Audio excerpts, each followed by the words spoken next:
Merci. Donc bonjour à tous et merci d'être là pour écouter ce séminaire général donné par Isabelle Régnier. Donc Isabelle Régnier, elle est professeure de psychologie sociale à Aix-Marseille et elle a été directrice adjointe du Centre de recherche en psychologie et neurosciences, enfin elle l'est actuellement, pardon. Euh, donc on est aujourd'hui dans un séminaire général entre guillemets un peu particulier puisque finalement on est un peu l'objet de recherche puisque donc Isabelle Régnier travaille sur la régulation sociale des fonctionnements cognitifs en laboratoire et en site naturel. Je vais la laisser expliquer et il s'agit de travailler sur l'effet des stéréotypes sociaux sur les performances et sur les évaluations. Et c'est un sujet qu'on a trouvé d'intérêt à la fois pour nos activités d'évaluation et de recrutement. Je la remercie beaucoup de donner ce séminaire et je vous remercie à tous de vous intéresser à ce sujet. Je vous donne la parole et je vais disparaître de l'écran parce que je vais aller régler notre écran, mais je reviens. D'accord. Bah, écoutez, merci beaucoup pour l'invitation. Bonjour à toutes et tous. Le séminaire que je vous propose aujourd'hui, en fait, c'est de mon point de vue un séminaire mixte, c'est-à-dire que je vais vous présenter un certain nombre de mes travaux, mais pas que. Je vous présente plus globalement des recherches clés dans le domaine des sciences cognitives qui ont permis d'apporter des éléments intéressants, me semble-t-il, quant à l'influence des stéréotypes de genre sur notre fonctionnement cognitif et donc quelles en sont les conséquences dans notre quotidien en tant que chercheur ou enseignant-chercheur, c'est-à-dire dans notre quotidien en tant que soi-même producteur ou productrice de performances cognitives dans un domaine, mais aussi en tant qu'évaluateur et évaluatrice, puisque nous sommes régulièrement amenés, durant certaines périodes de l'année, à évaluer les candidatures d'autrui pour prendre des décisions en termes de recrutement et de promotion. Donc l'idée, c'est de comprendre comment les stéréotypes de genre, que l'on soit en accord ou pas avec leur contenu, comment ils peuvent nous influencer, y compris bien souvent à notre insu. Voilà, donc encore une fois, j'ai présenté certains résultats de mes propres recherches, mais pas seulement. L'idée, c'était de vous donner un petit aperçu, alors un petit aperçu seulement, puisqu'en fait, il y a aujourd'hui des milliers de publications scientifiques sur le sujet, pas que sur les stéréotypes de genre. Et d'ailleurs, tous les résultats que je vais vous présenter aujourd'hui qui focalisent sur les effets des stéréotypes de genre, sachez qu'ils sont valables quels que soient les stéréotypes sociaux étudiés. Je travaille moi-même également surtout en ce moment sur les stéréotypes négatifs du vieillissement et j'étudie notamment leur rôle dans le diagnostic précoce de la maladie d'Alzheimer. Et en effet, ils ont un rôle assez étonnant puisqu'ils peuvent contribuer à des faux positifs dans le diagnostic précoce de la maladie d'Alzheimer. Voilà, donc tous ces stéréotypes en fait fonctionnent de la même manière. Pour en donner une brève définition générale, dans ma discipline, on considère que les stéréotypes sociaux sont des croyances qui sont partagées à des degrés divers au sein d'une société, d'une culture. Et ces croyances portent sur des caractéristiques qui sont souvent des traits de personnalité, mais aussi des comportements, des compétences, voire des incompétences, qui seraient propres à des individus en fonction de leur appartenance groupale. Alors ces stéréotypes, vous le savez, vous les connaissez tous, ils sont assez caricaturaux dans leur contenu et en fait, c'est un petit peu leur fonction justement parce que une des fonctions des stéréotypes est de simplifier notre environnement, mais aussi bien évidemment de maintenir la hiérarchie entre les groupes sociaux. Et parce que, ils conduisent à une surgénéralisation, ils nous conduisent à une vision assez caricaturale de la réalité. Et donc, si on applique ces stéréotypes sociaux au groupe de genre, eh bien, ils nous conduisent à la caricature suivante, que vous connaissez bien aussi et qui nous font souvent rire d'ailleurs à travers les sketchs humoristiques. Et c'est bien pour ça qu'ils marchent bien, parce qu'ils sont très caricaturaux. Donc, ces stéréotypes nous conduisent à penser que tous les hommes seraient nécessairement compétitifs, audacieux, rationnels, forts en mathématiques, mais en revanche moins bons en lecture, moins bons en gestion des relations interpersonnelles et des situations affectives. Quant à nous, mesdames, nous sommes plutôt réputées pour notre sensibilité, notre émotivité, Ah, mais nos compétences en lettres, en sciences humaines et sociales, et puis dans le care aussi, bien sûr. En revanche, on serait plutôt réputé pour être mauvaise en mathématiques, en logique, en orientation spatiale, n'est-ce pas? On ne sait pas se repérer. On serait mauvaise également en conduite automobile, on ne sait pas se garer. Femme au volant, mort au tournant, tout le monde l'a entendu. Et enfin, nous manquerions d'une caractéristique très importante pour nous permettre d'assumer des responsabilités au plus haut niveau, à savoir les caractéristiques de leadership. Donc voici un petit peu la caricature des stéréotypes de genre appliqués à nos groupes. Alors, l'influence de ces stéréotypes a été étudiée de deux manières dans mon champ disciplinaire.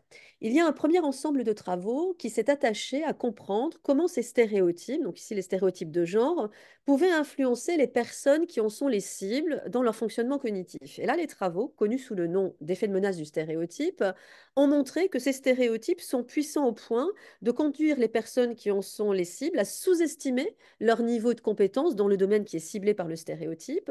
Ces stéréotypes peuvent entraver les apprentissages, notamment chez les plus petits, et puis surtout, quel que soit l'âge, et y compris d'ailleurs, quel que soit le niveau de compétence des personnes, ces stéréotypes sont puissants au point de conduire les personnes qui en sont les cibles à produire des performances en dessous de leurs compétences réelles. Et il y a un deuxième ensemble de travaux que je vais illustrer aujourd'hui également rapidement, qui s'est cette fois-ci intéressé à la manière dont ces mêmes stéréotypes de genre peuvent influencer les personnes qui en sont porteuses. Porteuse, j'ai mis entre guillemets parce que ça ne signifie pas nécessairement qu'on est d'accord avec le contenu qui est véhiculé par le stéréotype, mais cela signifie en revanche qu'on connaît ce stéréotype, qu'on sait que dans nos sociétés, il y a des gens qui pensent que les sciences et technologies seraient plus un domaine masculin que féminin, etc.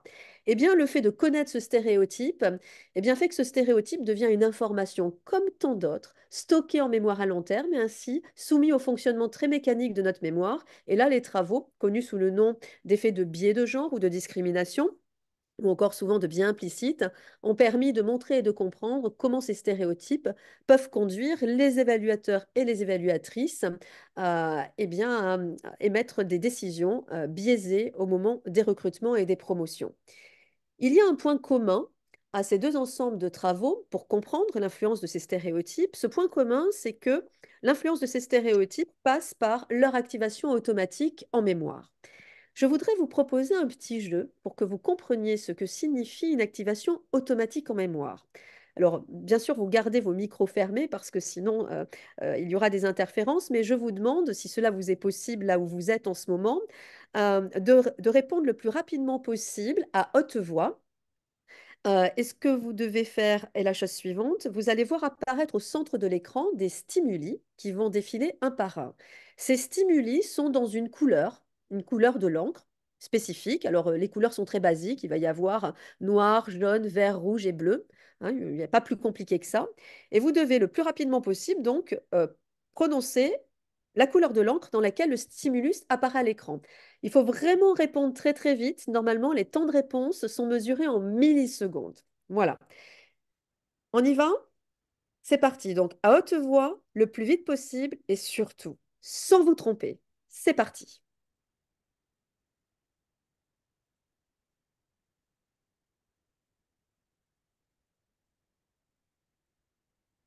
Voilà. Alors, je ne sais pas ce qui s'est passé, mais j'imagine que vous avez été gêné à un petit moment. En tout cas, les croix en couleur jaune, ça pose pas de problème. Vous avez dit jaune. Vert écrit en vert, ça ne vous a pas posé problème. Mais a priori, je pense que vous avez dû, à un moment donné, soit vous tromper. Ici, vous avez dû dire rouge au lieu de dire bleu.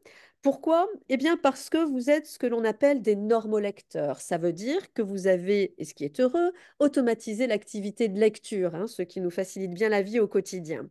Or ici, l'activité de lecture, qui est une activité automatique, vient interférer avec la dénomination de la couleur de l'encre, parce que comme vous avez un mot qui est dans votre langue maternelle, eh bien, vous ne pouvez pas vous empêcher de lire le mot. Or, pour donner la bonne réponse, ici qui n'est pas rouge mais bleu, vous êtes obligé de solliciter plusieurs activités cognitives en fait. Une première activité qui est de mettre du contrôle pour vous obliger d'inhiber la réponse automatique erronée qui est liée à la lecture.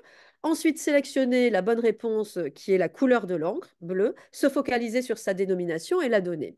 Donc, même si vous ne vous êtes pas trompé, que vous avez bien dit bleu ici, vous avez mis un petit peu plus de temps pour donner la bonne réponse que lorsqu'il fallait donner la couleur des croix ou vert écrit en vert. Donc, avec ce petit jeu très simple, vous venez de comprendre ce qu'est un automatisme stocké en mémoire à long terme. C'est cette fameuse réponse spontanée et rapide qui vient sans effort. Vous venez d'apprendre également qu'un automatisme peut entraîner des erreurs. La bonne nouvelle, c'est qu'il est possible de contrôler un automatisme. Néanmoins, ce contrôle a un coût cognitif. Ici, les quelques millisecondes que vous a coûté l'inhibition cognitive pour vous empêcher de prononcer la lecture du mot. Imaginez ce que coûte un contrôle cognitif pour inhiber une réponse automatique lorsque c'est celle-ci qui vous pilote dans la résolution d'une tâche complexe. Et enfin, dernière chose que vous venez d'apprendre, c'est que la tâche de Stroop, puisqu'elle s'appelle ainsi, hein, le petit test que vous venez de passer s'appelle le test de Stroop.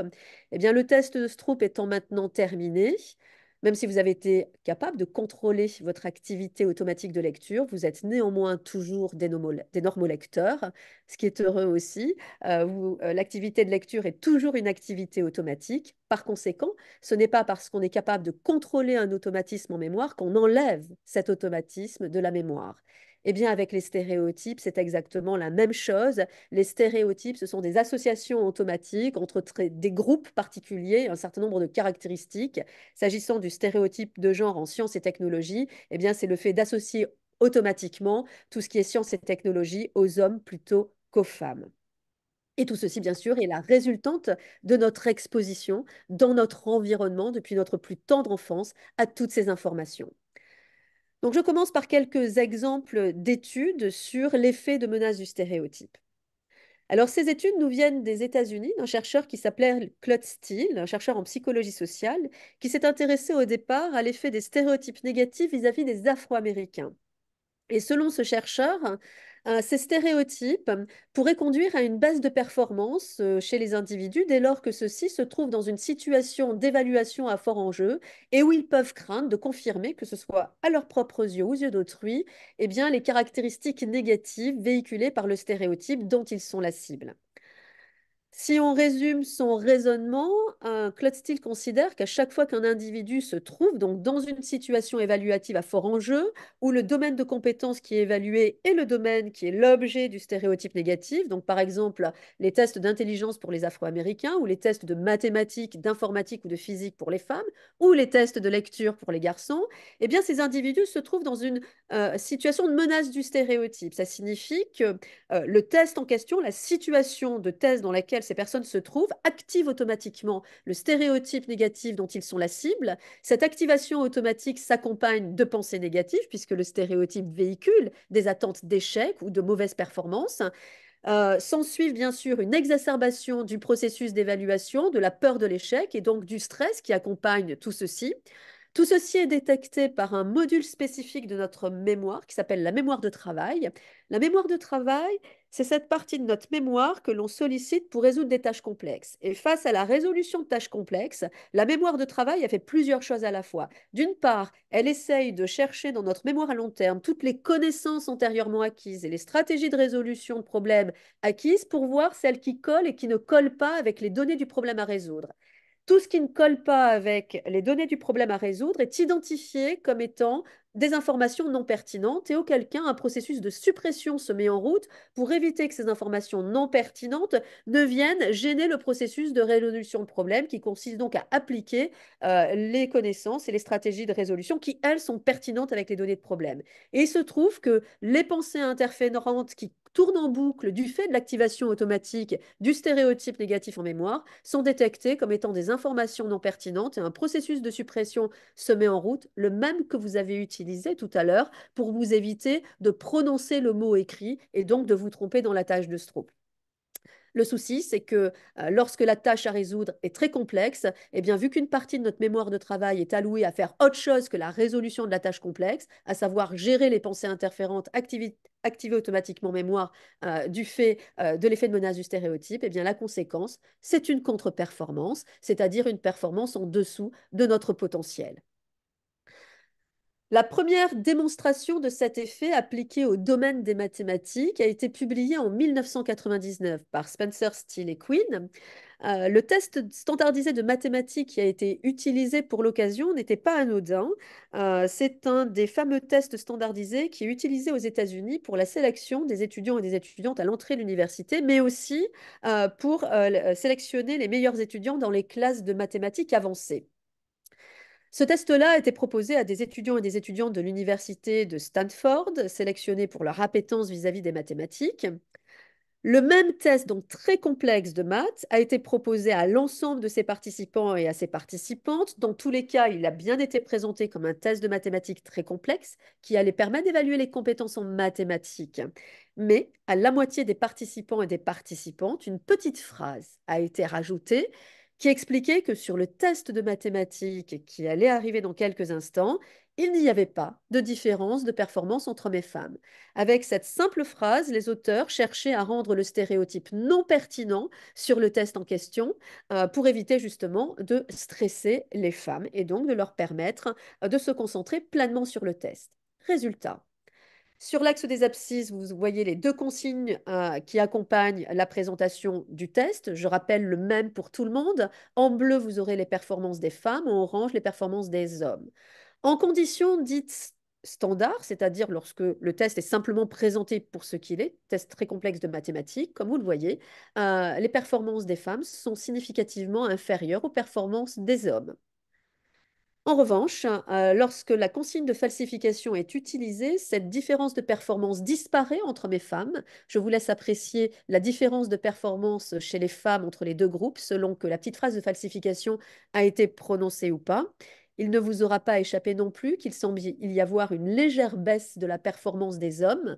Sachez que dans cette étude, elle n'est pas statistiquement significative, mais elle est dans beaucoup d'autres. Et ce phénomène donc l'effet du stéréotype sur la performance en mathématiques des hommes s'appelle le stereotype boost ou stereotype lift, qui veut dire qu'en fait ici, dans la condition dite standard, dans la mesure où le stéréotype il est négatif vis-à-vis des femmes, mais positif vis-à-vis des hommes, eh bien cet écart de performance entre hommes et femmes s'expliquerait en fait par deux effets.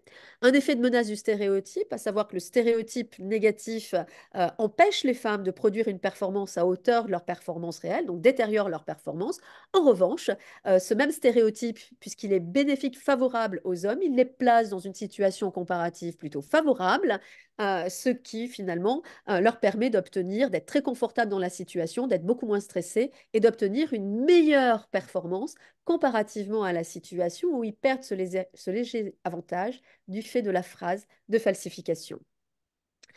Avec mes collègues, nous avons cherché à répliquer ces résultats. Alors d'abord, en fait, auprès de collégiens et collégiennes en sixième, cinquième, et puis plus tard, avec la diapositive que vous avez sous les yeux, sur les étudiants et les étudiants des grandes écoles d'ingénieurs. Pourquoi nous avons ciblé les grandes écoles d'ingénieurs? Parce que, bah, vous le savez, il y a une sous-représentation des femmes qui peut être plus ou moins importante selon les écoles d'ingénieurs. Dans celles qui ont participé à l'étude, il n'y avait que 10% de femmes dans ces grandes écoles d'ingénieurs, mais néanmoins, et c'est ça qui était intéressant, elles étaient majors de promo. À tel point d'ailleurs que les directeurs des écoles, tous des hommes, nous avaient fait part de leur crainte que nos hypothèses ne soient pas confirmées, que l'on ne retrouve pas l'effet de menace du stéréotype, parce que selon eux, si justement ces femmes, ces étudiantes étaient en pleine réussite, majeure de promo dans ces grandes écoles, c'est probablement parce qu'elles avaient dû mettre en place des stratégies pour réguler ces effets de menace du stéréotype. Eh bien, nous avons quand même regardé. Alors, regardez comment? À l'aide d'un test très complexe, qui est un test de raisonnement fluide par opposition à un raisonnement cristallisé, cela signifie que pour résoudre ce test-là, il ne sert à rien d'aller chercher en mémoire à long terme des stratégies de résolution de problèmes déjà rencontrées pour les appliquer telles quelles. Non, il va falloir inventer la règle à chaque matrice pour être sûr qu'elle concorde bien. Et puis surtout, il faudra faire preuve de flexibilité cognitive parce que quand on pense avoir trouvé la bonne règle, eh bien, elle peut changer à la matrice suivante. Et donc, il faut éviter à tout prix de persister à utiliser une stratégie certes efficace pour la matrice précédente, mais qui ne va plus l'être pour la matrice suivante. C'est un test très difficile et très stressant. Vous l'avez compris, il faut compléter la matrice ici en choisissant l'une des 8 options ici.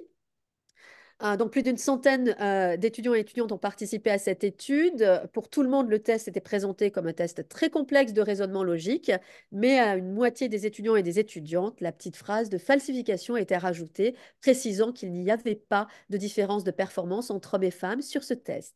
Résultat, l'axe désordonné a été tronqué pour voir correctement l'écart et je vous confirme qu'il est bien significatif dans ce que vous allez voir. Mais première précision, il s'agit du score d'exactitude. Tout le monde est en réussite. Donc en effet, là où les directeurs des écoles avaient raison, c'est que femmes et hommes ici ont pleinement réussi ce test. D'ailleurs, personnellement, je n'avais jamais vu des scores aussi élevés sur cette version très complexe du test des matrices avancées progressives de Raven. Néanmoins, en conditions standards, donc sans la phrase de falsification, qu'observe-t-on? Certes, une réussite de tout le monde, mais les femmes sont en moins bonne réussite que leurs homologues masculins, alors même que ce sont elles qui sont majeures de promo dans les écoles en question. Et vous voyez que c'est strictement l'inverse qui est obtenu lorsqu'on prononce la phrase de falsification qui ne dure qu'une seconde à prononcer. Je voulais quand même vous présenter cette étude, il n'y en a pas beaucoup comme celle-ci. Elle est un petit peu différente dans sa conception. L'idée était de savoir si une ambiance sexiste au travail, un sexisme bien sûr assez subtil, hein, pas le sexisme trop prégnant, mais subtil, est-ce que cela peut nuire aux performances cognitives des personnes qui le subissent? Comment les auteurs s'y sont pris dans cette étude? En fait, ils ont pris un acteur, un homme, qui a été amené à se comporter de façon verbale, mais aussi non verbale, soit de manière sexiste, soit de manière non sexiste dans ses interactions avec des femmes ingénieures, juste avant de demander à celles-ci de passer deux tests difficiles, un test standardisé de mathématiques et un test standardisé d'intelligence verbale.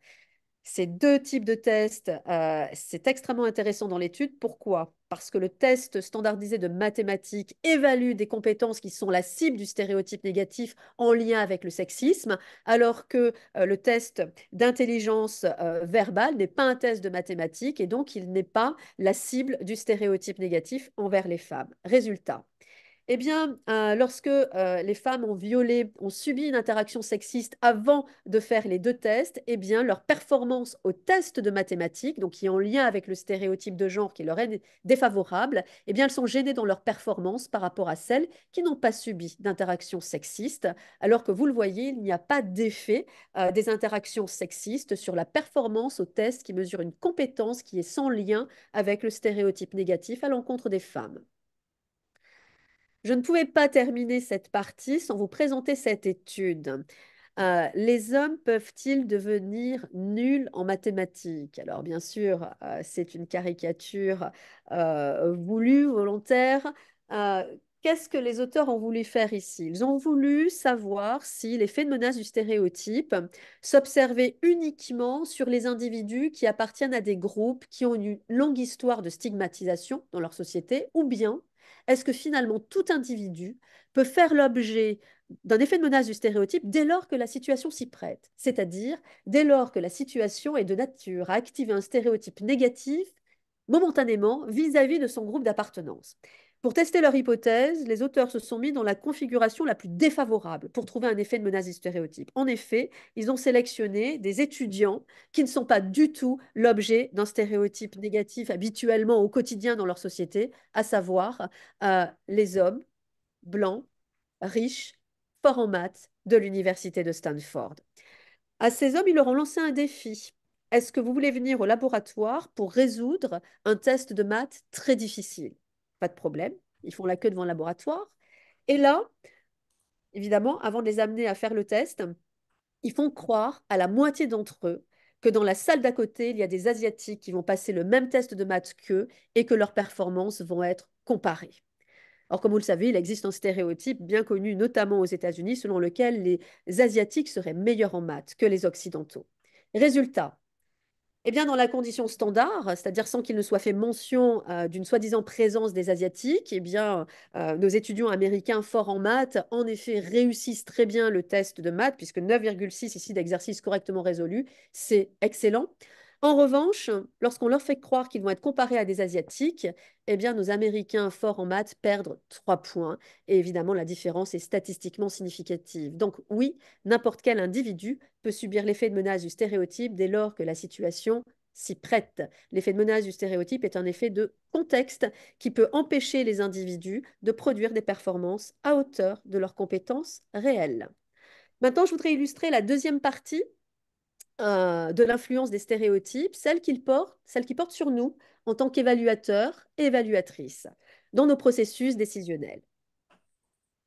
Alors déjà, sachez que nous pouvons être biaisés dans la manière dont nous interprétons le comportement verbal et non verbal des personnes que nous auditionnons.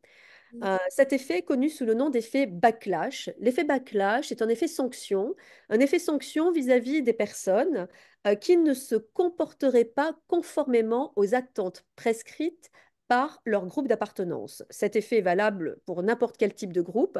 Quand on l'applique ici au groupe de genre, voilà ce qui peut se produire. Imaginons une audition, un candidat, une candidate. Dans les deux cas, le comportement montre que la personne est compétitive, ambitieuse, assertive. Lorsque ce comportement est exprimé par un homme, il va être évalué de façon très positive, il va être évalué comme étant compétent et charismatique, un bon leader, alors que lorsque c'est une femme qui adopte ces mêmes comportements, certes, elle va être évaluée comme compétente, mais en revanche, elle va être plutôt évaluée comme froide et hostile, et cela va lui porter préjudice. Le comité va s'interroger sur le bien fondé de son recrutement. On recrute quand même quelqu'un pour 20-25 ans, hein. Vous êtes sûr qu'on va pouvoir travailler avec elle? Ça peut être simple, hein. On va préférer monsieur. Mais bien évidemment, cet effet backlash peut desservir les hommes et notamment ceux qui adopteraient des comportements qui sont plutôt attendus de la part d'une femme, comme la modestie, la bienveillance et l'empathie. Et en effet, les travaux montrent qu'à CV identique, un homme qui se montrerait modeste, bienveillant et empathique va être évalué comme moins compétent qu'un homme qui, lui, va se montrer plus assertif, compétitif. euh, Lors de l'audition, et je répète, à CV identique, alors que ces caractéristiques vont plutôt convenir au jury lorsqu'elles sont exprimées dans le comportement par une femme. Un autre biais qui est assez connu aujourd'hui, et quelle que soit la discipline pour le coup, hein, ce n'est pas quelque chose qui est réservé aux sciences et technologies, c'est quelque chose que l'on retrouve en sciences humaines et sociales, mais aussi en santé, ce sont les biais linguistiques de genre dans les lettres de recommandation. Les travaux montrent clairement aujourd'hui que quel que soit le sexe de la personne qui écrit une lettre de recommandation, eh bien le contenu, les adjectifs positifs, certes, qui vont être mis en avant, ne sont pas tout à fait les mêmes pour valoriser un candidat et pour valoriser une candidate. Dans les deux cas, évidemment, on va mettre en avant la compétence de la personne, mais pour un homme, on va plutôt parler de outstanding researcher. Donc, on va mettre en avant l'excellence, quelqu'un de brillant, d'ingénieux, un leader. Alors que pour une femme, après avoir parlé de sa compétence, on va dire à quel point elle est fiable, elle est sérieuse et travailleuse. Donc, certes, ce sont des caractéristiques positives, mais qui sont moins attendues dans des candidatures, notamment pour des postdocs. Et donc, généralement, cette différence dans les termes utilisés dans les lettres de recommandation conduisent à préférer les candidatures masculines aux candidatures féminines. Et voici maintenant la toute première démonstration empirique de l'existence d'une discrimination de genre à l'encontre des femmes pour un poste en sciences. Cette étude a été publiée par Corinne Mosracussine et ses collaborateurs en 2012. Donc cette étude a l'avantage de l'expérimentation où on peut tout contrôler. Les participants de cette étude sont de vrais professeurs ou directeurs et directrices de recherche, comme vous, comme moi, dans des universités américaines. Donc, ce sont des professeurs ici en biologie, en chimie, en physique, des hommes et des femmes qui ont l'habitude de recruter pour leur laboratoire, pour leur département. Et on va leur proposer d'évaluer une seule candidature, hein. Chaque personne ne va évaluer qu'une seule candidature. Et on leur explique bien que c'est extrêmement important. Il faut utiliser la même grille, bien sûr, que d'habitude. Et surtout, les évaluations sont extrêmement importantes puisqu'elles vont permettre ensuite à cette personne de véritablement candidater sur un poste qui est un poste d'ingénieur d'études. En gros, hein, ça correspondra à ça pour nous, ingénieur d'études dans un département de sciences pour vérifier que les protocoles de recherche des étudiants de premier cycle sont tout à fait corrects, il n'y a pas de biais, que tout roule, etc. Le CV est bien évidemment strictement le même pour tout le monde, mais les professeurs hommes et femmes sont assignés de façon randomisée au CV et on fait croire qu'il s'agit du CV soit d'un homme, soit d'une femme. Encore une fois, le CV est strictement le même. La grille d'évaluation comprend trois critères principaux. L'évaluation de la compétence. Est-ce qu'on accepte de mentorer cette personne? Vous savez qu'aux États-Unis, le mentorat est très important. Quand on recrute une jeune recrue, on va mentorer cette personne, on va l'insérer dans les réseaux professionnels, on va l'accompagner pour son évolution de carrière. On ne va pas mentorer quelqu'un si on pense que cette personne n'a pas de potentiel. Donc, c'est un critère décisionnel important. Évidemment, on doit se prononcer sur l'intention de recruter cette personne. Et comme on est aux États-Unis, on fait une proposition de salaire pour cette première embauche. Quels sont les résultats de la part des hommes, des évaluateurs des hommes? Eh bien, comme vous le voyez, les évaluateurs, professeurs des universités, privilégient, favorisent le CV du candidat par rapport au CV de la candidate. L'avantage n'est pas très important, mais il est là, il est systématiquement là. La différence est significative dans tous les cas. Que font les femmes, à votre avis? Que font les évaluatrices? Pareil? Pire? Elles corrigent? Hmm. Pareil. Elles font pareil, même si on a l'impression que l'écart au niveau de l'intention de recrutement est un petit peu plus important, il n'y a pas en fait d'effet d'interaction avec le genre des évaluateurs. Les évaluatrices, elles aussi, privilégient le CV du candidat par rapport au CV de la candidate, alors qu'en fait, le CV est strictement le même. Et enfin, les écarts les plus importants sont obtenus, que ce soit pour les hommes ou pour les femmes en tant qu'évaluateurs, évaluatrices, sur le salaire proposé pour cette première embauche. Et je vous laisse apprécier l'écart entre le candidat et la candidate. Donc ici, il s'agit bien d'une démonstration d'une discrimination de genre à l'encontre des femmes pour un poste en sciences, puisque le CV étant strictement le même, il n'y a absolument aucun critère objectif qui puisse être mis en avant pour justifier de tels écarts qui sont toujours à l'avantage de la candidature masculine. Mais c'était en 2012. Ah, peut se dire quand même que depuis, il y a eu pas mal de choses, notamment les plans d'action en faveur de l'égalité femmes-hommes, qui sont maintenant obligatoires dans de nombreux pays. Est-ce que cela a induit un changement? Puis on entend souvent dire d'ailleurs que les mentalités évoluent. Il y a beaucoup de choses qui sont faites dans les instituts de recherche, dans les universités, et en France notamment. Est-ce que tout cela s'observe au niveau des décisions de recrutement? Eh bien, c'est ce que, encore une fois, l'équipe de Mosque Raccoon a voulu savoir. En fait, dans cette étude publiée en 2020 dans Science Advances, les chercheurs se sont posé deux questions. Évidemment, la question de la réplicabilité de cette étude de 2012 en 2020, mais aussi comment ça se passe en fonction des croyances des évaluateurs et des évaluatrices quant à l'existence ou pas d'une discrimination de genre. Et ici, les chercheurs se sont focalisés sur une profession intéressante pour leur questionnement, qui était la profession de vétérinaire. Pourquoi? Parce qu'en fait, pendant longtemps, la profession de vétérinaire a été dominée par les hommes, les femmes y étaient sous-représentées, mais depuis une bonne douzaine d'années maintenant, la parité est atteinte. Et donc de façon durable, hein, ça ne le fait pas le yo-yo, c'est de façon durable, la parité est atteinte, voire même avec un petit avantage qui est en train de pointer son nez pour les femmes.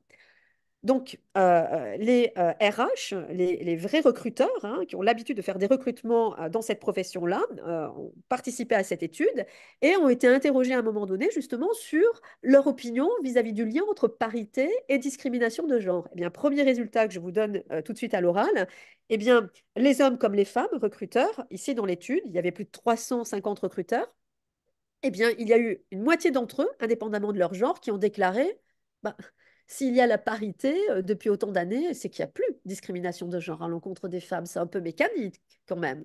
Et puis une autre moitié, hommes comme femmes, qui a répondu presque l'inverse en disant, oula, attention, c'est pas parce que la parité est atteinte qu'il n'y a plus de discrimination de genre à l'encontre des femmes. Probablement qu'il faut rester vigilant. Ici, les auteurs donc, ont refait le coût du CV, le même CV, mais qui est présenté soit comme étant le CV d'un candidat, soit le CV d'une candidate. Alors, je me suis permise de faire un copier-coller des graphiques des auteurs parce que les axes désordonnés n'étaient pas suffisamment précis et je n'avais pas accès aux données brutes pour reproduire fidèlement leurs graphiques. Je vous propose de regarder d'abord le graphique de gauche qui présente les évaluations de compétences des candidatures. Sur la gauche, ici, vous avez les réponses, les évaluations de compétences des candidatures de la part des évaluateurs hommes et femmes confondus, puisqu'il n'y avait pas d'effet d'interaction en fonction du genre des évaluateurs, comme dans l'étude de 2012. Donc ici, vous avez ceux et celles qui pensent qu'il y a encore de la discrimination de genre et qu'il faut rester vigilant. Eh bien, manifestement, ces recruteurs, hommes et femmes, sont vigilants et font attention, puisqu'ils ne font pas de différence dans l'évaluation du niveau de compétence entre les deux CV. Cette différence-là n'est pas statistiquement significative. Je vous laisse apprécier les indicateurs ici. Et ce qui est heureux qu'il ne fasse pas de différence puisqu'il n'y en a pas, le CV étant strictement le même. En revanche, ceux et celles qui pensent qu'il n'y a plus de discrimination de genre aujourd'hui discriminent en évaluant plus négativement, en tout cas moins favorablement, le CV de la candidate par rapport au CV du candidat en noir. Et comme dans l'étude de 2012, l'écart le plus important est observé pour le salaire proposé pour cette première embauche. Pas de différence significative dans le salaire proposé par ceux et celles qui pensent qu'il y a encore de la discrimination de genre à l'encontre des femmes et qu'il faut rester vigilant. En revanche, ceux et celles qui pensent qu'il n'y a plus de discrimination de genre discriminent, et je vous laisse apprécier là aussi l'écart de salaire. Alors, il y a un bâton qui est négatif ici, je vous rassure, hein, ça ne veut pas dire que Elisabeth, la candidate, est obligée de payer pour entrer. Elle ne soudoie pas les recruteurs. En revanche, ce qu'ils ont fait, c'est un score de différence. Ils ont tenu compte, bien sûr, du salaire de base moyen qui correspond à une première embauche. Et donc, ici, ça signifie qu'Elisabeth reçoit un peu moins que le salaire moyen de base, ce qui n'est pas le problème, comme vous le voyez, de Marc. Alors, ces deux études qui sont des expérimentations, eh bien, ont pour avantage justement de tout contrôler, c'est ça, hein, l'expérimentation, au moins en présentant strictement le même CV, en utilisant les mêmes grilles d'évaluation, au moins personne ne peut venir justifier les écarts systématiques en faveur des hommes par une différence de compétences qui serait liée à certains critères objectifs que certains auraient vus et d'autres pas. Non, le CV étant strictement le même, cet argument-là ne tient pas. Mais l'expérimentation a l'inconvénient de ses avantages, à savoir que c'est de l'expérimentation et que donc ce n'est pas la vraie vie. Donc, qu'en est-il de la vraie vie? Eh bien, la vraie vie, je vais vous la montrer. Alors, elle a l'avantage d'avoir suivi des comités justement d'évaluation du CNRS pendant leur pratique évaluative. Ça, c'est l'avantage. L'inconvénient, c'est que ce n'est pas une expérimentation. Donc ici, en fait, vous avez une étude que nous avons publiée avec mes collègues en 2019 dans Nature Human Behavior et qui est la résultante d'une commande de la part de la gouvernance du CNRS qui nous avait demandé de faire une étude pour savoir s'il n'y aurait pas de la discrimination de genre à l'encontre des femmes pour la promotion directrice de recherche au CNRS. Donc pour cela, nous avons suivi pendant 2 ans les 40 comités donc du CONRS, chargés d'évaluer les candidatures au poste de directeur et directrice de recherche. Comme vous le savez, les membres de ces comités sont les mêmes pendant une durée déterminée. À l'époque, c'était 4 ans. Donc, pendant les 2 années, ce sont bien les mêmes membres des jurys qui font partie des jurys. Nous leur avons demandé deux choses. D'une part, de passer le test des associations implicites, qui est un test informatisé qui dure 10 minutes à peine et qui permet de mesurer la force d'ancrage en mémoire à long terme des stéréotypes sous forme automatique. Et enfin, nous les avons interrogés sur les mêmes questions que Moss Rakusin que j'ai évoquées tout à l'heure. Et donc, notamment, nous les avons interrogés sur ce qu'ils pensaient du rôle de la discrimination de genre à l'encontre des femmes au CNRS. Et comme dans l'étude de Moss Rakusin, nous avons obtenu pour moitié une vingtaine de jurys à peu près qui nous ont dit que non, non, la discrimination de genre, c'est pas ça hein, qui peut expliquer aujourd'hui la sous-représentation des femmes au CNRS, sont les contraintes familiales, l'autocensure, probablement, mais pas la discrimination de genre. Et une autre moitié qui nous a dit un peu l'inverse en disant que probablement qu'il faut rester vigilant, il y a probablement aussi de la discrimination de genre qui peut contribuer à expliquer la moindre proportion de femmes directrices de recherche au CNRS aujourd'hui. Et enfin, le CNRS nous avait donné des statistiques intéressantes et notamment le nombre d'hommes et de femmes qui s'étaient portés candidats et candidates, et ceux et celles qui ont été sélectionnés par les jurys. Grâce à cela, nous avons pu calculer un indice de parité, qui est l'adverse impact, un indice qui existe depuis très longtemps aux États-Unis, qui a fait quasiment jurisprudence, qui permet d'évaluer si dans les décisions de recrutement, il n'y aurait pas de la discrimination compte tenu de la présence des hommes et des femmes dans le vivier des candidatures. Donc, comment on le calcule très rapidement? C'est un ratio de ratio. On prend le nombre de femmes qui vont être promues divisé par le nombre de femmes candidates. On fait la même chose pour les hommes, on divise les deux. Sachant que la règle de l'adverse impact, c'est que l'on met au numérateur le groupe qui est habituellement stigmatisé. Donc ici, on met les femmes. Un adverse impact tourne autour de 1, 1 étant la parité. Au-dessus de 1 sont des décisions en faveur des femmes. En dessous de 1, des décisions en défaveur des femmes. Évidemment, l'adverse impact ne s'interprète pas à la décimale près. Il y a une heuristique d'analyse qui est la règle des 4 cinquièmes ou des 80% et qui nous dit que si on recrute de façon inférieure à 80%, ça veut dire qu'on recrute moins de femmes qu'on ne le devrait compte tenu de leur présence dans le vivier. Sauf bien sûr à penser que toutes les femmes qui se sont portées candidates étaient nécessairement moins compétentes que tous les hommes qui se sont portés candidats. Et je vous renvoie à la première partie de cette conférence. Voici les résultats. Nous avons obtenu un effet d'interaction entre la force d'ancrage du stéréotype ancré donc en mémoire sous forme d'automatisme et les déclarations des jurys quant au rôle de la discrimination de genre à l'encontre des femmes sur les décisions de recrutement. Sur l'axe désordonné, vous voyez l'adverse impact que j'évoquais tout à l'heure, un étant la parité. Sur l'axe des abscisses, vous avez le score obtenu au test des associations implicites. Un score plutôt faible signifie qu'il y a un faible automatisme lié au stéréotype ancré en mémoire. Un score élevé signifie que l'automatisme genré, donc qui consiste à associer plus facilement hommes et sciences que femmes et sciences, est donc très très ancré en mémoire sous forme d'automatisme.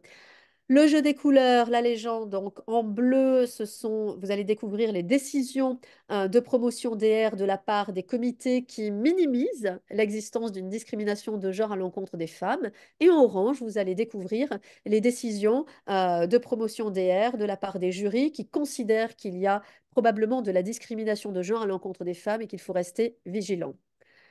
Voici le premier résultat obtenu qui est significatif. Cette pente est statistiquement significative et elle nous dit que la force d'ancrage du stéréotype en mémoire sous forme d'automatisme vient influencer les décisions de recrutement chez les jurys qui minimisent l'existence d'une discrimination à l'encontre des femmes. Plus précisément, cela signifie que ces jurys, qui minimisent donc la discrimination envers les femmes, eh bien, plus le stéréotype est fortement ancré dans leur mémoire sous forme d'automatisme, moins les femmes vont être promues directrices de recherche. En revanche, et ça c'est une bonne nouvelle, ceux et celles qui considèrent qu'il y a encore de la discrimination à l'encontre des femmes, eh bien, contrôle cet automatisme, puisque cette influence justement de la force d'ancrage du stéréotype en mémoire ne vient plus orienter leurs décisions en termes de promotion DR. Et c'est vraiment intéressant parce que cette différence ici entre les deux points est significative, alors que celle-ci sur la gauche ne l'est pas. Il y a deux seules choses qui sont significatives ici, il y a cette pente, et la différence entre ces deux points, j'insiste, ces deux points symbolisent le fait que le stéréotype est fortement ancré sous forme d'automatisme en mémoire. La différence entre les jurys en orange et les jurys en bleu, c'est qu'en orange, les jurys euh, considèrent qu'il faut faire attention à cette influence et font attention et la contrôlent et prennent des décisions qui sont paritaires, ce qui n'est pas le cas des autres qui prennent des décisions qui sont plutôt discriminatoires à l'encontre des femmes.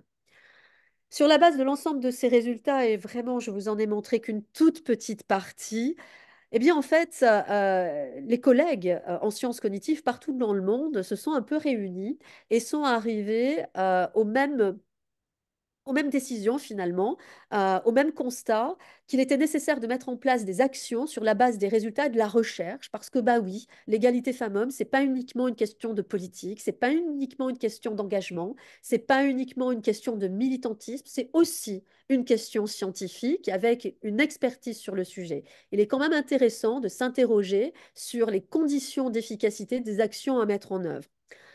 Et notamment, aujourd'hui, il y a plusieurs éléments qui nous aident et l'aide la plus importante nous vient en fait de la Commission européenne qui a fait justement de la formation des jurys de recrutement et de promotion, euh, enfin, qui nous oblige en fait à former ces jurys au biais implicite de genre tel que je viens de vous l'expliquer aujourd'hui. C'est un critère d'éligibilité pour pouvoir candidater au financement de la recherche par la Commission européenne.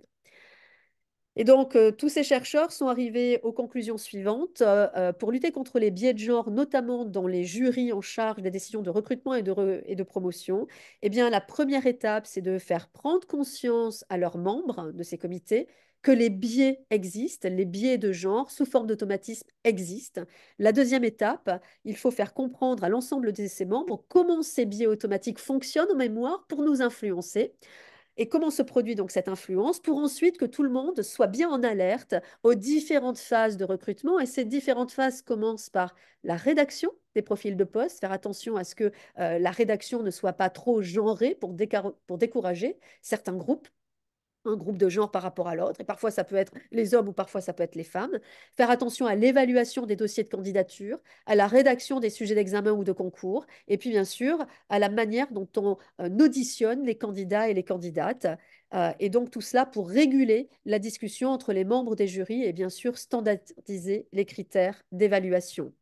Je passe très vite, mais depuis 2020, nous avons appliqué donc tout cela à Aix-Marseille Université dans le cadre de la sensibilisation de nos comités de sélection. Donc nous leur faisons passer le fameux test des associations implicites pour prendre conscience de l'existence des stéréotypes en mémoire chez tout le monde, à des degrés divers, mais chez tout le monde. Et puis en début de chacune des deux réunions, la réunion où ce sont les dossiers papier qui sont examinés, puis la réunion où il y a les auditions, donc les interviews des candidats et des candidates, eh bien, on leur diffuse soit des petites vidéos, soit des petits diaporamas animés qui présentent les résultats des études scientifiques, comme celles que je vous ai présentées tout à l'heure, mais rapidement, bien sûr, en 7-10 minutes, grand maximum, avec pour objectif de mettre les jurys en alerte pour illustrer comment les biais peuvent influencer, se manifester dans la discussion entre les collègues, et puis donc pour responsabiliser chacun et chacune et amener à intervenir dans la discussion si besoin était. Puis nous avons mis en place d'autres actions. Nous avons mis en place des actions de formation de 3 heures à 9 heures à la demande des laboratoires, des BIATS, des écoles doctorales. Puis nous intervenons aussi auprès de plusieurs partenaires à leur demande.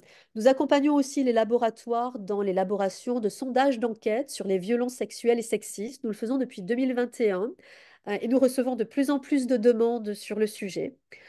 Nous avons également mis en place du théâtre forum, plutôt cette fois-ci à destination de la communauté étudiante, pour les sensibiliser sur le sexisme ordinaire, les discriminations, le racisme ordinaire. Quelque chose qui marche très très bien. Nous avons mis en place depuis 2018 un cours obligatoire pour tous les L1 de la faculté des sciences pour les informer sur les effets de menace du stéréotype et pas que sur les stéréotypes de genre, sur les stéréotypes liés à l'origine culturelle, à l'origine sociale et à l'âge, et pour les aider par des stratégies qui ont été testées bien sûr à résister à tout ça. Nous accompagnons la mise en place de mentorat, notamment le protocole de Femmes et Sciences. Et puis, je voulais terminer par cela. Nous avons créé en 2022, à Aix-Marseille Université, le service pour le respect et l'égalité. Nous avons créé un service à part entière en recrutant des professionnels, juristes et psychologues extérieurs à l'université, mais pour animer un service interne à l'université, nous avons recruté des personnes à temps plein pour gérer au quotidien tous les problèmes de violence et de harcèlement à caractère sexuel, mais aussi le harcèlement moral et toutes les formes de discrimination, et ce, dans des locaux dédiés. On a équipé plus de 110 mètres carrés de locaux.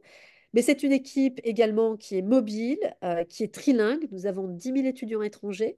Donc, il fallait qu'il y ait au moins l'anglais qui soit maîtrisé. Mais là, nous avons une équipe qui parle espagnol, anglais et même plus récemment italien. Voilà, et qui peut se déplacer sur tous les campus. C'est le service pour respect et égalité qui est depuis le mois de mai 2022 en place et qui est complètement submergé par les demandes. On est en même pas 2 ans à plus de 360 saisines.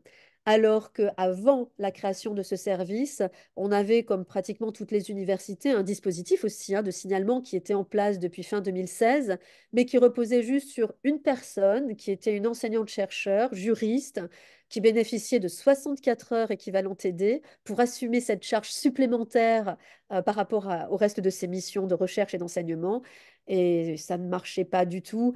En 5 années d'existence pleine, ce service avait péniblement reçu 118 saisines. Donc aujourd'hui, on est à plus de 360 et c'est exponentiel en fait. Voilà. Donc je voulais terminer par ça parce que c'est vraiment un point de vigilance à avoir.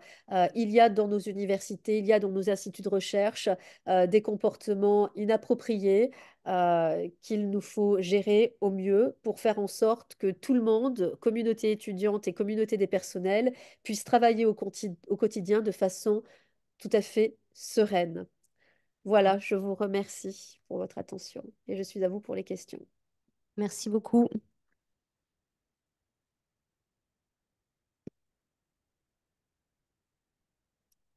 Donc, s'il y a des questions ou réactions, que ce soit ici dans la salle, il faut que, c'est bien. Edwin, tu peux regarder parce que sinon, voilà. Ou en chat. Donc, en chat, vous pouvez soit écrire une question, soit écrire que vous avez une question ou une intervention et on vous donnera la parole. Et puis ici, je ne sais pas s'il y a quelqu'un qui a une remarque ou une question.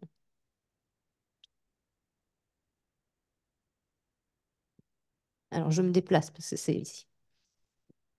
Non, non, bah non, parce qu'elle ne t'entend pas. Si tu parles pas dans le micro, elle peut pas t'entendre, madame. Ah oui, non, je vous entendrai pas, oui.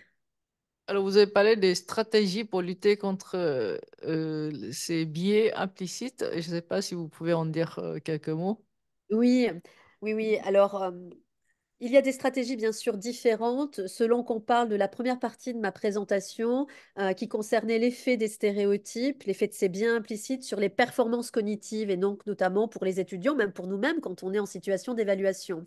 Alors là, je peux vous dire au moins deux choses qui marchent très très bien et qui sont beaucoup étudiées aujourd'hui. Il y a une stratégie qui s'appelle l'écriture expressive, à ne pas confondre avec écriture inclusive, hein. J'ai dit écriture expressive. L'écriture expressive, elle fonctionne peu importe si finalement le stress vient du stéréotype ou d'autre chose. L'écriture expressive consiste, juste avant de faire le test qui fâche, à écrire sur une feuille toutes les pensées négatives et toutes les émotions négatives qui nous viennent à l'esprit au sujet du test que l'on va faire. Alors, c'est pas psychanalytique, hein, l'effet de l'écriture expressive, c'est un effet qui est purement mécanique. Ça sert de mémoire de travail externe. On vide la mémoire de travail des pensées interférentes. Voilà, il y a beaucoup de travaux en psychologie cognitive pure et dure sur le sujet. C'est un effet mécanique. Après, pour plus les plus jeunes, on va dire, et notamment en termes de performance cognitive, mais aussi de choix d'orientation, on sait que mettre en avant des modèles féminins de réussite en sciences est quelque chose qui peut être utile à condition de choisir les bons modèles et surtout de s'assurer que les modèles vont bien présenter leur réussite dans le domaine comme étant issus du travail et des efforts et non pas comme étant issus du don, hein. Et surtout, un bon modèle, c'est un modèle auquel les personnes peuvent s'identifier. Donc, il faut que le modèle soit adapté à l'âge des personnes que l'on cible. En gros, hein, pour la faire courte, Marie Curie, c'est pas du tout un bon modèle, hein. Si vous voulez aller dans les collèges et les lycées, Marie Curie, elle est en noir et blanc, elle est morte, elle est deux fois prix Nobel. Je crois qu'elle cumule tous les mauvais points pour être en fait un bon modèle pour permettre l'identification chez les jeunes filles. Il faut plutôt envoyer vos doctorantes ou les jeunes ingénieurs de recherche ou ingénieurs enfin les jeunes, voilà, il faut envoyer les jeunes et qui se présentent comme étant en réussite parce qu'elles ont travaillé, qu'elles ont fait des efforts. Vous pouvez même envoyer des hommes doctorants et qui disent la même chose puisque les travaux montrent aussi que ça fonctionne pareil dès lors qu'on explique bien sa réussite comme étant la conséquence du travail et non pas comme étant la conséquence d'un don. Voilà. Donc ça, ce sont des choses qui marchent très très bien. Merci. Donc, si je comprends bien, il y a une question, un commentaire de Bruno Palpan. Oui, bonjour, bonjour Isabelle. Merci d'abord pour cette excellente présentation. C'est vraiment édifiant et on reste un peu scotché sur sa chaise parce que ben, c'est rare de voir des résultats scientifiques, hein, au sens où nous tous ici on l'entend, qui prouvent réellement l'existence de ces biais. Et en ça, je vous remercie beaucoup d'avoir fait cette synthèse. C'est super. Moi, je voulais apporter un témoignage. J'ai été amené récemment à participer à un jury d'évaluation pour un appel à projet au Canada. Et j'ai été vraiment impressionné par l'avance qu'ont les Canadiens pour traiter tous les biais.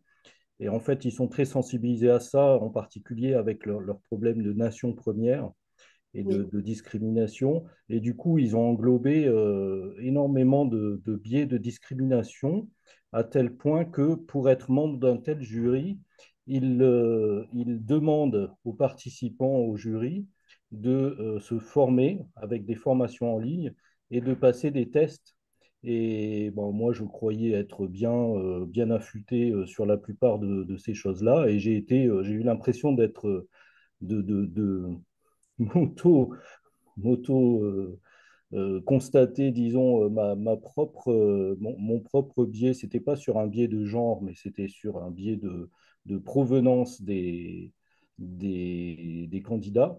Et moi, je trouve que c'est quelque chose qu'on devrait essayer de généraliser, au moins en France, voire en Europe. Et je pense qu'on pourrait le faire au niveau déjà local dans nos universités, c'est-à-dire systématiquement proposer une formation et quelque chose qui sensibilise avant tout recrutement ou avant toute évaluation, qui sensibilise ben, nous-mêmes et les collègues au biais et en particulier au biais de genre. Voilà, merci. Ben, merci beaucoup. Alors évidemment, j'abonde dans votre sens. Maintenant, je me permets de vous partager ce retour d'expérience. C'est très, très difficile de faire tout ça.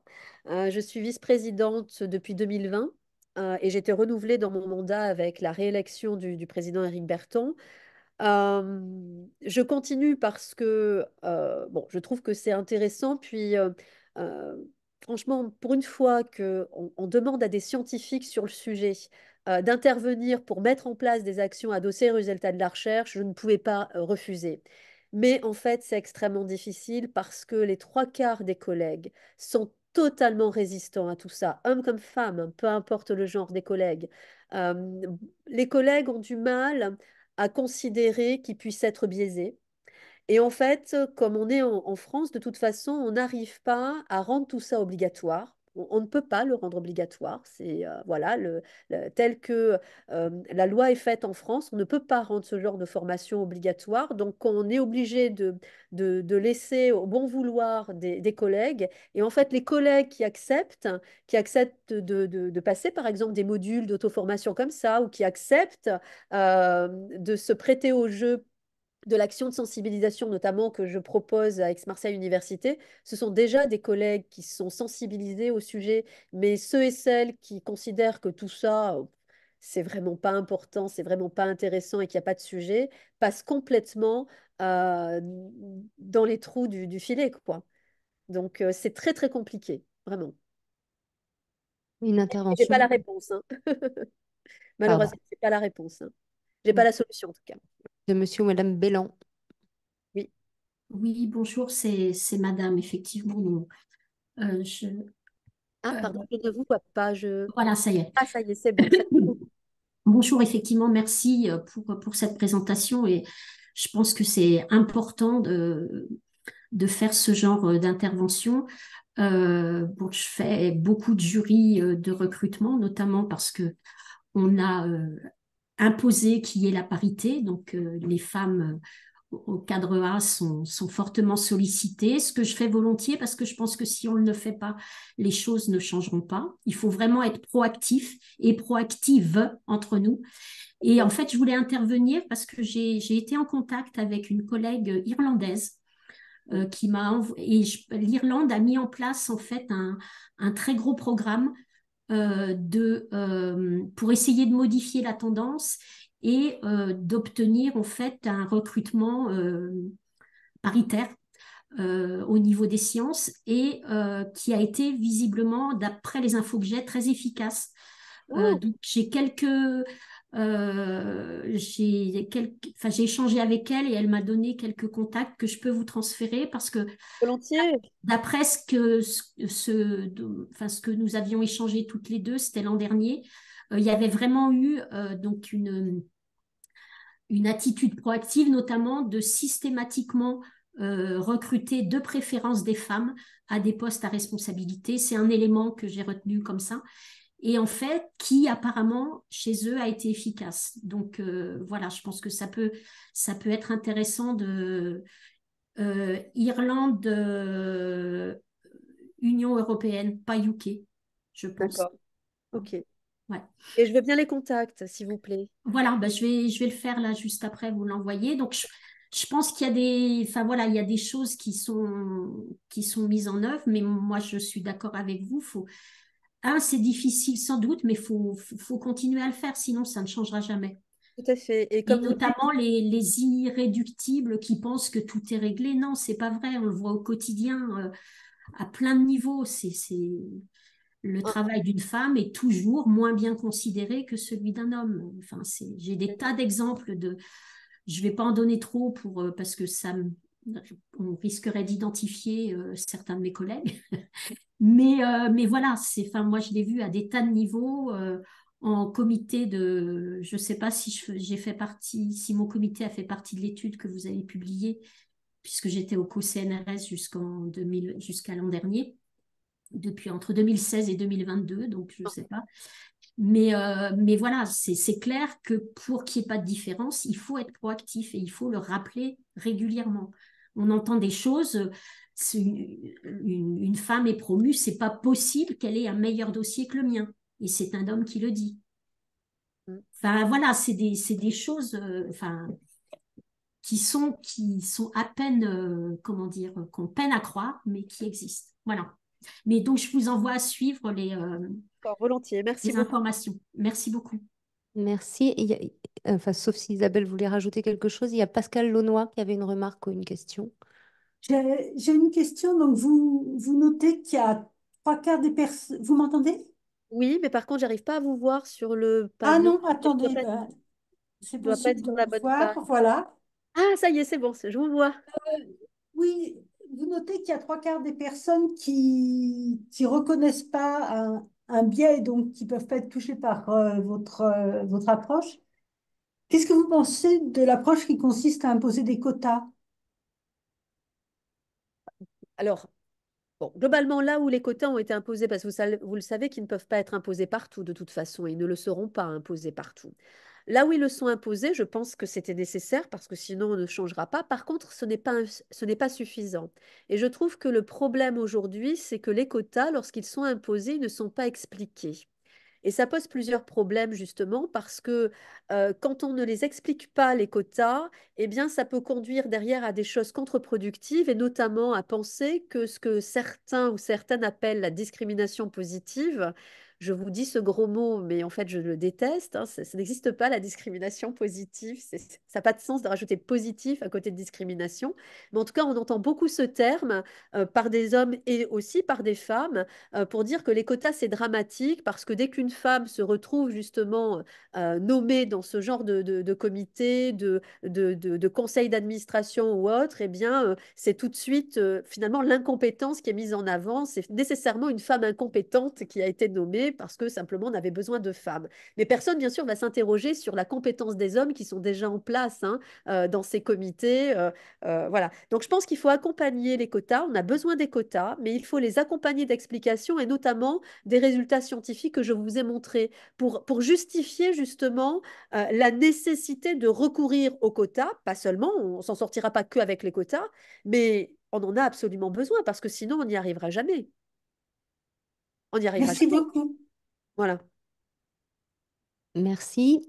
Moi, j'ai une question. La collègue disait tout à l'heure que les femmes sont très sollicitées dans les comités d'évaluation et de recrutement, mais au vu de vos études, on a l'impression que de savoir qui recrute n'est pas si important que ça. Et du coup, est-ce que c'est un vrai levier ou pas Alors, d'avoir des comités féminisés? alors, c'est un vrai levier, mais pas pour la raison à laquelle on pense habituellement. Souvent, les gens s'imaginent que mettre des femmes dans des comités de recrutement, ça va permettre au jury d'être moins biaisé, comme si les femmes étaient moins biaisées que les hommes. Ça, c'est faux, c'est pas vrai. Les femmes sont tout aussi biaisées que les hommes et doivent tout aussi faire attention que les hommes lorsqu'elles évaluent les candidatures de femmes pour des postes en sciences ou, indépendamment de la discipline, pour des postes à responsabilité. Car si elles ne s'autorégulent pas, elles commettront la même erreur parfois. Alors, je ne dis pas que tout le temps, ce sont les dossiers des femmes qui sont les meilleurs, évidemment, je ne suis pas en train de dire ça, mais en tout cas, bien souvent, elles vont sous-estimer le niveau de compétence des dossiers de candidature féminine. Donc, mettre la parité dans les jurys n'a pas un côté bénéfique par rapport à ça. C'est un côté bénéfique, par contre, pour l'image, pour tout le monde, à la fois pour les évaluateurs et les évaluatrices, si on veut commencer à faire en sorte qu'il y ait un autre automatisme. Parce que ce qui manque aujourd'hui, c'est quand on pense à sciences et technologies ou poste à responsabilité, c'est penser aux femmes. Non, on pense aux hommes de suite. Donc ça veut dire qu'il y a un automatisme qui est construit comme ça. Pourquoi il est construit comme ça? Vous savez, les automatismes, quels qu'ils soient, ils viennent toujours, enfin, ils sont toujours construits de la même manière. Ils sont liés à la fréquence d'exposition des stimuli, des informations dans notre environnement. Si aujourd'hui on a associé homme et science, c'est parce que on voit que des scientifiques, dès lors qu'on illustre la science ou les hautes responsabilités, on nous montre que des hommes.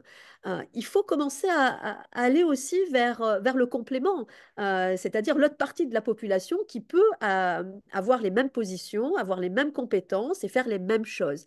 Donc c'est pour cette raison-là qu'il est important, en effet, que les comités soient paritaires. Donc oui, ça c'est la bonne raison, mais penser qu'il faut mettre des femmes parce qu'elles vont être moins biaisées, ça c'est pas vrai. Il faut former tout le monde. Mais il faut que tout le monde puisse avoir les mêmes responsabilités et être au même niveau dans les comités décisionnels. Voilà. Merci. Il faut continuer à y aller alors. Ah, c'est Mm. indispensable. Du coup, il y a enfin, je propose de prendre une dernière question qui est dans le chat. Donc, qui est de savoir si en imposant la parité homme-femme, non, je pense dans le recrutement, par des lois, on peut résoudre le problème. Pas dans les comités de recrutement, mais dans le recrutement. Dans le recrutement, Je c'est-à-dire. pense en imposant enfin, ce que je comprends, c'est le ratio que vous montriez tout à l'heure égal à 1. Ah, l'imposer. D'abord, il n'y a aucune loi qui va pouvoir le faire, bon, déjà, hein, donc pardon de le dire, mais on peut en discuter, mais ça ne servira à rien là, hein. Il n'y aura jamais une loi, en tout cas en France, qui permettra de faire ça. Encore une fois, imaginons que ce soit possible. Allez, on a une baguette magique, c'est possible. Juste l'imposer sans explication derrière, ça peut être contre-productif aussi, hein. On sait très bien que lorsque des personnes sont recrutées ou en tout cas sont mises à des positions et que la raison qui est mise en avant par tout le monde autour, c'est parce que cette personne appartient à un groupe et non pas parce que cette personne est compétente, ça peut pourrir la vie de cette personne au travail assez rapidement et ça peut avoir des conséquences délétères. Donc, c'est comme pour les quotas, il faut accompagner par des formations. On ne peut pas et on ne doit pas se priver des formations comme le tout petit bout que je vous ai montré en aperçu aujourd'hui, parce que c'est un tout petit bout. J'ai eu 45 minutes pour vous donner quelques études, mais aujourd'hui, ce sont des milliers d'études sur le sujet. Alors, ça ne veut pas dire qu'il faut présenter le millier d'études, mais il faut en présenter beaucoup. Il faut en présenter beaucoup de façon intelligente, évidemment, de façon synthétique, mais il faut en présenter beaucoup pour montrer aux collègues, notamment les plus réticents, que ce n'est pas juste un ou deux résultats comme ça et qui ont été trouvés par hasard. C'est une masse de preuves scientifiques qui nous oblige à réfléchir et à revoir les choses autrement et à se remettre un petit peu en question. Et il ne s'agit pas de faire la morale à qui que ce soit ou de culpabiliser qui que ce soit, puisque tout ce que montrent ces travaux, c'est que ces biais, nous les avons tous et toutes. Et par contre, il relève de la responsabilité de chacun et de chacune d'en prendre conscience et de s'autoréguler, mais aussi de réguler les discussions collectives et d'avoir une part active lorsqu'on fait partie de jury, ce qui n'est pas toujours évident. Et c'est pour ça d'ailleurs que les petites vidéos qu'on utilise pour sensibiliser les jurys, que je demande, et j'incite à ce que les vidéos soient diffusées en début de réunion et non pas soient visionnées la veille à la maison, chacun dans son coin, parce que ça ne sert à rien. On ne forme pas quelqu'un avec une vidéo de 10 minutes. Par contre, on met le cerveau en alerte, à condition que cette vidéo soit vue juste avant de commencer à travailler et de discuter, de prendre les décisions. Voilà. Et bien justement, les vidéos, elles donnent la légitimité aux collègues d'intervenir pendant le jury et de dire croyez pas qu'on est en train de reproduire ce qu'on a vu dans la vidéo, là, on va peut-être réfléchir, non? On va rediscuter, s'il vous plaît. Voilà. Donc pour moi, il faut toujours une explication. On ne peut pas imposer des choses sans expliquer pourquoi on le fait et le justifier, notamment scientifiquement. Voilà, ça me paraît fondamental. Merci beaucoup. Je pense qu'on va s'arrêter là. Merci beaucoup pour votre temps. On a vu que vous étiez très occupés et c'était très précieux de vous avoir aujourd'hui. Donc, merci et bon après-midi à tout le monde. Merci à vous. Merci beaucoup, merci. Au revoir. Au revoir, merci. Si.